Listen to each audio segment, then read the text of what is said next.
네, 코로나19 통합 뉴스룸 뉴스 특보입니다. 국내 코로나19 현황은 신규 확진이 397명, 그리고 누적 17,399명입니다. 잠시 후에 중앙재난안전대책본부에 브리핑이 있을 예정인데 브리핑 시작되는 대로 바로 전해드리겠습니다. 그리고 이 자리에 박광식 의학 전문기자 나와 있습니다. 어서 오십시오. 먼저 국내 코로나19 현황을 자세하게 정리해 주십시오. 네, 신규 확진자 말씀하신 것처럼 397명이 늘어서 지금 누적 확진자 숫자는 17,399명입니다. 네. 신규 확진자의 어떤 구체적인 내용을 들어가다 보면요, 이 국내 발생이 387명이고 해외 유입이 10명입니다. 국내 발생이 압도적으로 좀 많은 상황이고요. 네. 지금 3일 연속 300명대의 확진자 숫자를 보이고 있습니다. 현재 치료 또는 이 격리 중인 사람의 숫자는 2,890명입니다. 급속도로 이 중환자실이나 입원 병상 그리고 생활치료센터 같은 이 치료 격리 시설들이 차고 있다는 이야기고요.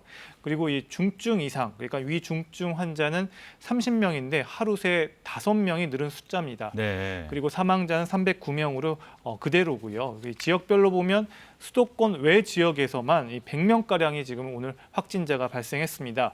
그러니까 한마디로 수도권에서 수도권 외 지역으로 전국적인 확산 양상을 보이고 있다 이렇게 진단할 수가 있겠고요. 네.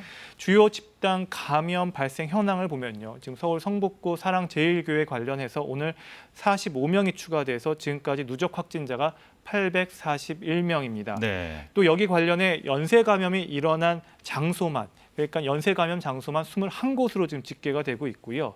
또 사랑제일교회 관련한 이 확진자들 관련한 이 장소 168곳에 대해서도 지금 심층 역학 조사가 지금 진행되고 있습니다. 네. 아울러서 이제 8월 15일 광화문 집회 관련해서요 32명이 추가돼서 지금 누적 확진자는 136명으로 지금 집계가 되고 있습니다. 이 밖에도 지금 전국적으로 주요 집단 감염의 발생 연결고리가 12개 정도로 지금 정부가 발표를 하고 있고요. 네. 주요 연결고리에서 많은 확진자가 지금 나오고 있는 상황입니다. 자, 그리고 방역 당국이 평가하고 있는 현재 유행 위험도를 볼 때 최근 2주 정도 유행 상황을 분석하는 걸로 알고 있는데 어떻게 볼 수 있을까요? 네, 지금 현재 2주 동안 1일 신규 확진자 평균이 한 162명으로 집계되고 네. 있습니다. 사실 거리두기 단계 기준으로 보면 1일 신규 확진자 수가 지금 2단계에서는 50명에서 100명 이내인데 예. 3단계 기준인 100명에서 200명 이상을 벌써 넘어간 그렇군요. 상황이고요. 지금 감염 경로가 불분명한 깜깜이 환자 비율도 지금 5명 중 1명꼴로 지금 발생하고 있어서 지금 이 부분에 대해서는 좀 엄중한 상황이다 이렇게 볼 수가 있습니다. 왜냐하면 이 깜깜이 환자는 1명이 있다 한다면 그 뒤로 조용한 전파자, 조용한 확진자가 적어도 한 5명이 있다는 얘기이기 때문입니다. 네. 자, 그러면 중앙재난안전대책본부 현장 브리핑 8월 보시겠습니다. 23일 일요일 정례 브리핑을 시작하겠습니다. 오늘 0시 기준 국내 발생한 신규 확진자는 387명으로 400명에 육박하고 있습니다. 이 가운데 수도권의 신규 환자는 294명으로 매우 큰 비중을 차지하고 있으나 수도권 이외의 지역에서도 100여 명에 가까운 환자가 발생하고 있어 감염 확산세가 전국으로 번지고 있습니다. 지난 한 주간 환자 발생 추이와 감염 양상 등을 보더라도 감염 확산의 높은 위험성이 확인되고 있습니다. 지난 한 주간 국내 발생한 일평균 신규 확진자 수는 268명이며 감염 경로를 알 수 없는 사례의 비율도 약 20%에 달하고 있습니다. 방역망 내 관리 비율 역시 80% 밑으로 떨어져 방역 통제력이 상당히 약화된 상황입니다. 지금은 수도권뿐만 아니라 전국적으로 재유행이 본격화되는 문턱에 서 있는 매우 위태로운 상황으로 판단합니다. 지난 수요일부터 수도권에 적용된 강화된 사회적 거리두기의 효과가 일주일 정도 지난 이번 주부터는 본격적으로 나타날 것으로 기대하고 있습니다. 다만 만약 이번 한 주간 지금의 확산 추세가 진정되지 않는다면 방역 당국으로서 3단계로의 격상까지 검토할 수밖에 없는 매우 엄중한 상황입니다. 3단계로의 격상은 필수적인 사회적 경제적 활동을 제외한 모든 일상 활동의 정지를 의미하며 국민 경제활동 전체에 치명적인 영향과 모두에게 고통스러운 결과를 줄 수밖에 없습니다. 지금의 수도권발 확산세를 확실히 잠재우기 위해서는 전 국민의 각별한 주의와 동참이 절실합니다. 서울사랑제일교회와 관련된 사항을 말씀드리겠습니다.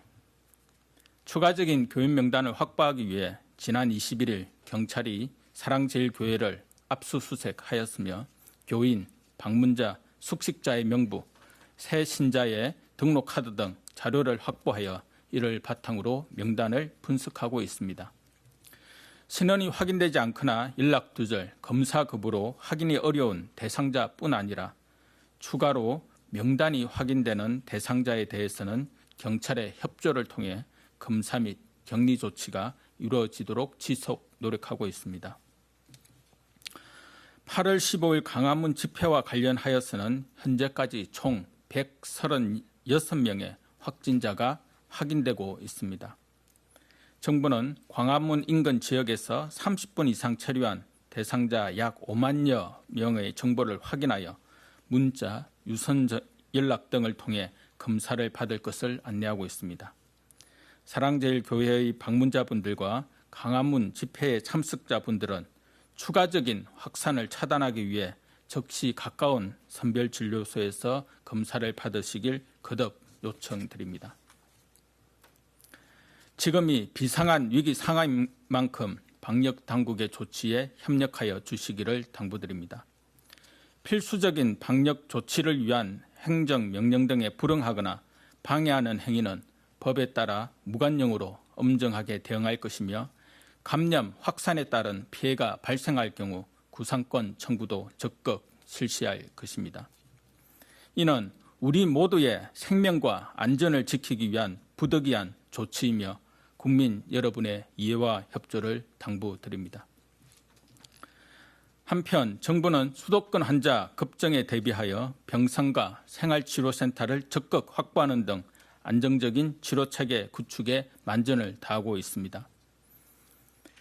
지난 금요일부터 본격적으로 가동한 수도권 긴급 대응반이 환자의 중증도에 따라 적절한 병상을 총괄적으로 배정하고 있으며 지금까지 신규 배정 환자 가운데 84%가 경증으로 분류되어 생활치료센터로 배치되었습니다.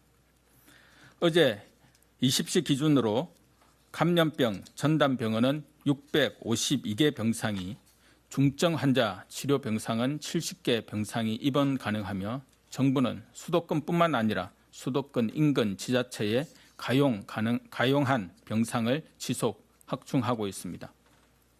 현재 생활치료센터는 400여 명이 입소가 가능한 상황입니다. 이번 주까지 2개소를 추가 개소하고 현재 1,500명 수준의 입소자 규모를 최대 3,000명 수준으로 신속히 확대할 계획입니다. 생활치료센터 설치에 협조해 주신 각 부처와 지자체 관계기관에 깊은 감사의 말씀을 드립니다. 오늘부터 전국 사회적 거리두기의 2단계 격상으로 실내 50인 이상, 실외 100인 이상 행사가 금지되며 결혼식 역시 이에 포함됩니다. 결혼식은 신랑 신부와 그 가족, 하객을 포함하여 실내 50인 미만, 실외 100인 미만의 인원으로만 진행하되 식장 진행 요원은 이런 계산에서 제외됩니다. 간이 칸막이 등으로 식당, 로비, 연회홀 등의 공간을 분리하는 경우에는 하객 간의 접촉 가능성이 높아 허용되지 않으며 이 외에도 별도 공간을 마련하여 진행하는 것도 권장드리지 않습니다. 지금 다수의 인원이 모이는 행사는 위험하기에 가능하다면 결혼식은 취소, 연기하시거나 불가피한 경우에는 간소하게 진행하시는 것을 권고드립니다. 다음으로 의사단체 집단 휴진과 관련하여 말씀드리겠습니다. 코로나19의 대규모 유행이 임박한 국가적인 위기 상황에서 정부는 국민의 생명과 안전을 위해 모든 문제를 뒤로하고 코로나19 대응에 총력을 다할 것입니다. 이미 정부는 의과대학 정원 확대와 공공의대 신설에 대해 어떠한 조건도 내걸지 않고 수도권 코로나19 상황이 안정된 이후 의료계와 논의를 하며 추진하겠다고 이미 발표한 바 있습니다. 또한 의사들에 대해서도 환자를 치료하는 본연의 역할을 수행하도록 각자의 진료 현장으로 복귀해 줄 것을 요청하였습니다. 지금은 엄중한 위기 상황입니다. 이러한 상황에서 집단 휴진은 환자의 생명과 안전을 위태롭게 할 것입니다. 현재 코로나19 환자 중 중증 환자의 비중이 계속 높아지고 있습니다. 전공의 집단 휴진으로 인한 진료 인력 부족으로 중환자 치료를 담당할 대학병원의 진료가 차질을 빚을 가능성이 커지고 있습니다. 이렇게 의료계의 집단 휴진은 어떠한 책임도 잘못도 없는 환자와 국민들에게 피해를 야기시킬 수 있습니다. 국민들의 생명과 안전을 최우선으로 해야 한다는 점에서 정부와 의료계는 같은 사명을 가지고 있다는 것을 잊지 말아 주실 것을 당부드립니다. 코로나19의 엄중한 상황에 대한 인식을 같이 하고 모든 문제는 추후에 논의하기로 하고 지금은 진료 현장으로 복귀해 줄 것을 다시 한번 요청드립니다. 지금은 수도권뿐만 아니라 수도권이 아닌 지역에서도 언제든 누구든 코로나19에 감염될 수 있는 상황입니다. 앞서 말씀드린 것처럼 수도권발 감염 확산 위기가 진정될 수 있을지 오늘부터 앞으로의 한 주가 매우 중대한 기로가 될 것입니다. 지난 3월 대구 경북, 5월 이태원발 감염 확산의 위기를 슬기롭게 극복했던 경험을 복귀하면서 긴장의 끈을 다시 고쳐매야 할 때입니다. 전국의 모든 국민들께서는 당분간 꼭 필요한 외출 외에는 안전한 집에만 머물러 주시기 바랍니다. 불가피한 외출 시에도 반드시 실내와 실외 모두 마스크를 반드시 착용하시고 사람들이 많이 모이거나 밀폐된 장소는 방문하지 않기를 부탁드립니다. 길어지는 위기 상황으로 국민 여러분의 피로가 누적되고 긴장감 역시 약화될 수 있습니다. 그러나 지금은 일촉즉발의 위기 상황임을 다시 강조드리며 국민 여러분들의 동참을 절실히 호소드립니다. 정부 역시 더욱 긴장하여 확산을 차단하고 환자 치료에 철저히 대비하겠습니다. 감사합니다. 지금부터 질의응답 시간을 갖도록 하겠습니다. 네, 중대본 브리핑을 들으셨습니다. 코로나19 통합 뉴스룸을 마칩니다. 앞으로도 특보를 통해서 뉴스를 발빠르게 전해드리겠습니다. 고맙습니다.